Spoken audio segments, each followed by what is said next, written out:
Hello बच्चों, welcome to माँ की पढ़ाई। आज हम क्लास 8 हिंदी से जो कविता है साखी, उसका हम थर्ड पार्ट देखेंगे। इस साखी के कवि है कबीरदास जी। तो इसमें थर्ड पार्ट में देखिए हम आज क्या सीखेंगे।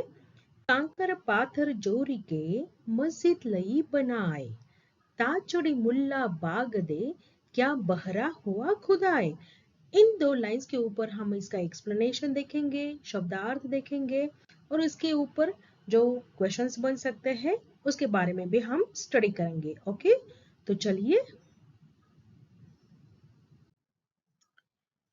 तो देखिए बच्चों, कांकर पाथर जोरी के मस्जिद लई बनाए, ताचड़ी मुल्ला बाग दे, क्या बहरा हुआ खुदाए। तो नीचे जो हार्ड वर्ड्स है उसके मीनिंग यहाँ पे दिए हुए हैं बच्चों, इंग्लिश और हिंदी में, तो आपको समझ में आ जाएगा आसानी से।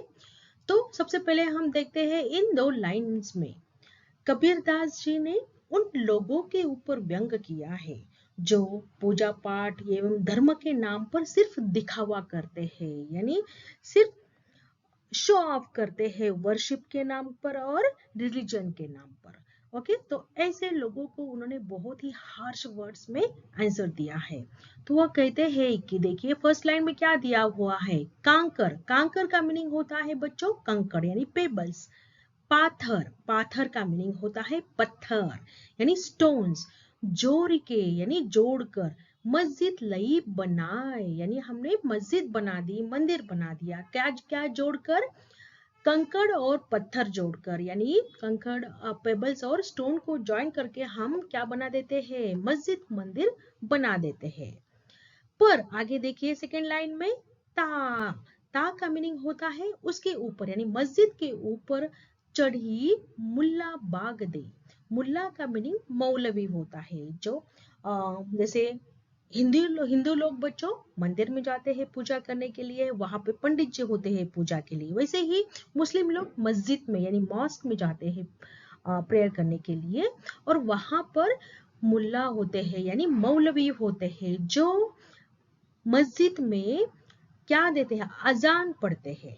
अजान आपको पता है, आपको आवाज भी सुनाई देता होगा, दिन में 5 बार वो पढ़ते हैं तो अजान का आवाज सुनाई देता है। तो यहाँ पर ही कबीरदास जी ने इन लोगों पर व्यंग किया हुआ है कि मस्जिद के ऊपर चढ़कर मुल्ला जो है यानी मौलवी जो है, जो मुर्गे की तरह बांग देते हैं, यानी मुर्गे की तरह जोर जोर से अजान देते हैं। तो आगे वो कहते हैं कि क्या बहरा हुआ खुदाए। यहाँ पे खुदाए का मीनिंग खुदा होता है यानी गॉड। ओके, तो भगवान क्या बहरा हुआ है जिसको प्रार्थना सुनाई नहीं देती है लोगों की, जिसके लिए हम इतना मस्जिद के ऊपर चढ़ के जोर जोर से मुर्गे की तरह हमें जोर जोर से चिल्लाना पड़ता है, तेज आवाज से हमें प्रार्थना करनी पड़ती है ताकि भगवान को हमारी प्रार्थना सुनाई दे। ऐसा जरूरी है क्या? तो नहीं।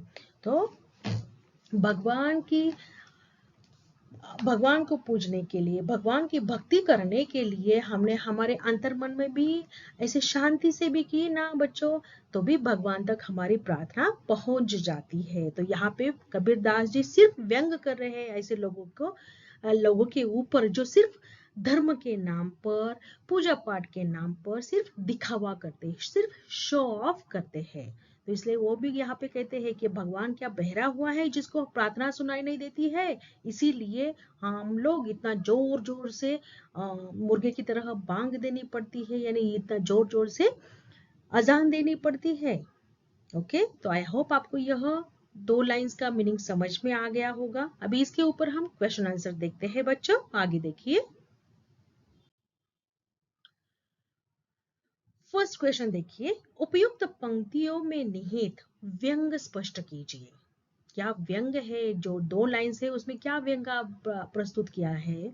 तो उसका उत्तर होगा, प्रस्तुत पंक्तियों में कबीरदास जी ने उन व्यक्ति पर, उन लोगों पर व्यंग किया है जो धर्म एवं पूजा के नाम पर दिखावा करते हैं, यानी शो ऑफ करते हैं अपने रिलीजन और पूजा पाठ के, वर्शिप के नाम पर। ओके, ऐसे लोगों को बहुत हार्श शब्दों में उन्होंने उत्तर दिया है यहाँ पर। नेक्स्ट क्वेश्चन देखिए, क्या जोड़कर हम मस्जिद मंदिर बनाते हैं? तो उसका उत्तर सिंपल है, कंकड़ और पत्थर जोड़कर। कंकड़ यानी पेबल्स, उसको जोड़कर हम मस्जिद मंदिर बना लेते हैं। ओके, नेक्स्ट देखिए, मस्जिद में कौन अजान देते हैं? तो मस्जिद में मुल्ला यानी मौलवी अजान देते हैं। नेक्स्ट क्वेश्चन देखिए, कबीरदास मुस्लिम लोगों के मस्जिद में अजान देने पर किस प्रकार व्यंग कर रहे हैं? तो उत्तर होगा, उदाहरण देते हुए कबीरदास जी कहते हैं कि कंकड़ पत्थर जोड़कर हम मस्जिद बना देते हैं और मस्जिद में मुल्ला यानी मौलवी चिल्लाकर मुर्गे की तरह अजान देते हैं। ओके, भगवान क्या बहरा हुआ है जो हमारी प्रार्थना उस तक पहुंचने के लिए हमें चिल्लाना पड़ता है? क्या गॉड बहरा हुआ है? तो नहीं, ईश्वर तो हमारे अंतर मन में निवास करते हैं, यानी भगवान तो हमारे मन में रहते हैं। हमें उनका शांति से ध्यान करना चाहिए, शांति से उनकी भक्ति करनी चाहिए, अपने आप भगवान तक पहुंच जाती है। तो भगवान तक हमारी प्रार्थना पहुंचाने के लिए हमें चिल्लाने की जरूरत नहीं पड़ती है। तो इस तरह से कबीरदास जी उन लोगों पर यहाँ पे व्यंग कर रहे हैं जो धर्म के नाम पर, पूजा पाठ के नाम पर सिर्फ पाखंड करते हैं, यानी सिर्फ शो ऑफ करते हैं। ओके, तो चलिए, आई होप आपको यह 2 लाइन का मीनिंग, उसके ऊपर क्वेश्चन आंसर समझ में आ गए होंगे बच्चों। तो इसका जो नेक्स्ट वीडियो है मैं जल्दी से डाल दूंगी, उसमें आपको पूरी पोएम जो है कंप्लीट हो जाएगी। ओके, तो चलिए स्टडी करते रहना। Thank you.